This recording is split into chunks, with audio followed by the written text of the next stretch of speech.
If you try to go this way when it's pulling you that way, it'll cause disasters to your life. From people who had in their families inheriting it for a long time and it was causing havoc in their families. People who are living in family situations should never ever keep them in their home. If they do, they could go through any amount of turmoil. We have seen such families.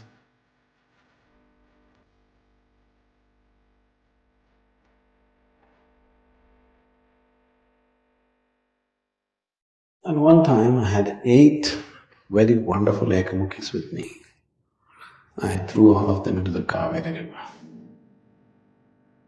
They're very powerful Rudras. When I came to the conclusion of Dhyanalingam consecration, I went and dropped it in the Kaveri river. You can try, I can tell you where I dropped it. Very wonderful, powerful Rudras. Now, wearing a Rudraksh which is not suitable for you can cause a lot of disturbance to your life. Generally we say, if you wear Ekamukhi, within 12 days you'll leave your family. The question is not whether you will leave your family or not. The nature of the Ekamukhi is such, it will set you into that kind of mode that you cannot be with people. It is for an ascetic. It is not for somebody who wants to live in family situations where there is physical contact with people, emotional contact with people. This won't assist you. It will just pull you away in a different direction. If you try to go this way when it's pulling you that way, it'll cause disasters to your life. I know people, all these 8 Rudraksh, one was given to me by somebody else who had it. All the other 7 came to me from people who had in their families inheriting it for a long time and it was causing havoc in their families. And when I looked at them, I told them, these are the troubles that you have and you got a Rudraksh in your house. You remove it from your place, everything will be okay. So they offloaded it on me. I kept it with me somewhere between 15 to, the last one maybe 3–4 years, but in a span of about 15 years I collected these 8 Rudrakshs. And once the Dhyanalingam was over, I just put all of them into the river. I could have offloaded it on you, I'm sure you're willing. Wherever you go, you want to pick up something and think this is sacred, that is sacred. Everybody wants a Ekamukhi. You yourself have many faces. When you have many faces, if you wear a Ekamukhi, you're asking for trouble. If your whole life is just one-pointed and then you wear it, it's a great thing. Your life is going in different directions, you're playing many roles, you have different faces for different people that you see in your life, don't you? Don't you have many faces, I'm asking? When you have many faces, if you wear a Ekamukhi, you're looking for trouble, just like that.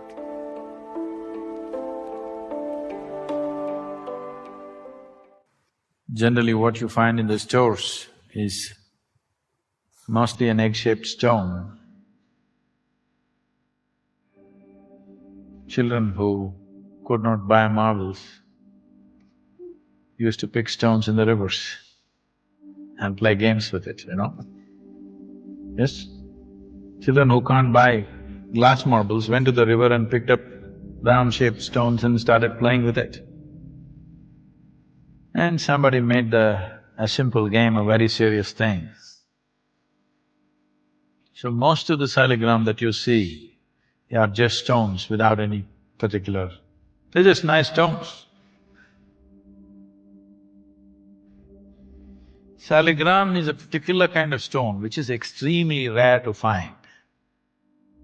Generally, sea anemones are being sold as saligrams. Any piece of stone is being sold as saligram, those are not saligrams. Or people are molding them in various kind of resins and selling them. Definitely that is not saligram. Saligram is a rare piece of stone which is 1 in a billion, if you manage to pick it. And even if you pick it, you may not know the difference unless you're of a certain kind. And if you happen to pick a genuine saligram, if you do happen to pick a genuine saligram, then you're in real trouble. Because you should know how to manage this. Otherwise you'll be in a lot of trouble.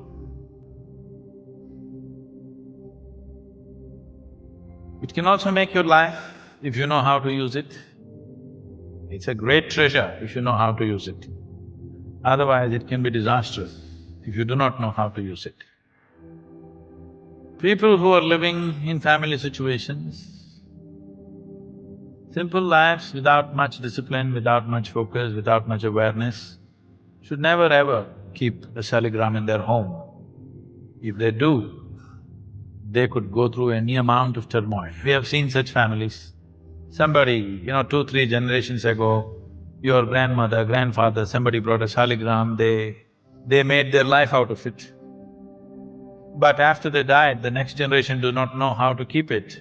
And those families go through such turmoil and such horrors, which are unimaginable, because they simply do not know how to manage the energy. It is like you have a powerhouse, you have a power generating source in your house and you don't know how to manage the energy and you will be constantly in trouble, isn't it? Whatever you touch, you will be in trouble.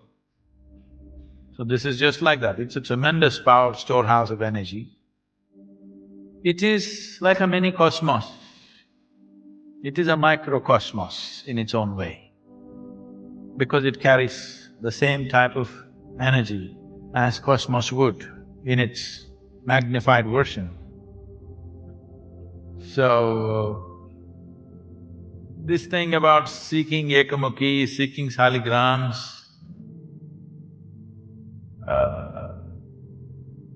please leave these things alone.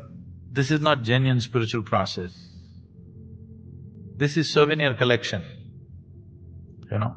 Wherever you go, you want to pick up something and think this is sacred, that is sacred.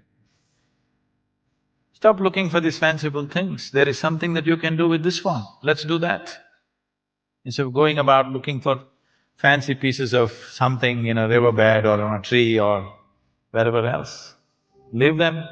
If you deserve such things, it will come to you somehow. But I don't think you need them right now.